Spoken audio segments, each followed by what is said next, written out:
L'interdiction d'exportation des grumes de bois entrera en vigueur au sein de la Communauté économique des États de l'Afrique centrale CEMAC en 2028. La décision du Conseil des ministres de l'espace communautaire prise le 23 février 2024 intervient après les reports de janvier 2022 à janvier 2023. La mise en œuvre de cette mesure vise à encourager la deuxième transformation locale du bois.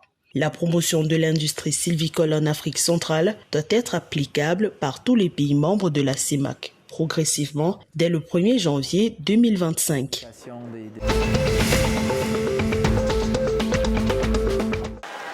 Le nouveau gouverneur de la Banque des États de l'Afrique centrale, le centrafricain Yvon Issana Bangui, a été officiellement installé le 1er mars 2024. Celui qui a travaillé au sein de l'institution bancaire d'Afrique centrale pendant 19 ans a été nommé à la tête de la BEAC le 9 février 2024, succédant au Tchadien Mahamat Abbas Toli.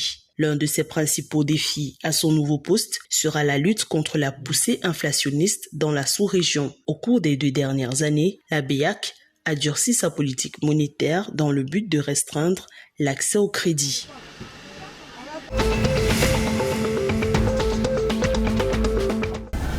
En 2024, la Guinée équatoriale a l'ambition de former 3000 soldats. Cette résolution s'inscrit dans le cadre d'une réforme globale qui vise à assainir le processus de recrutement au sein de l'armée nationale en luttant principalement contre la corruption.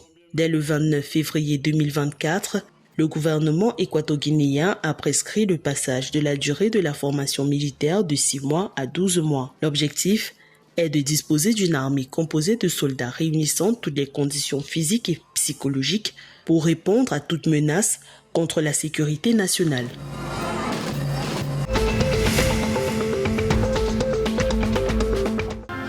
Le Gabon a obtenu son ticket pour les éliminatoires de l'Afrobasket 2025 le 29 février 2024. L'équipe gabonaise s'est défaite de la formation nationale équato-guinéenne lors d'une double confrontation remportée en match aller par 66 points contre 58 et perdue en match retour 39-46. Une différence de 7 points au goal average a joué en faveur du Gabon face à la Guinée équatoriale. Aux éliminatoires, le Gabon sera logé dans le groupe C avec le Cameroun, le Sénégal et le Rwanda.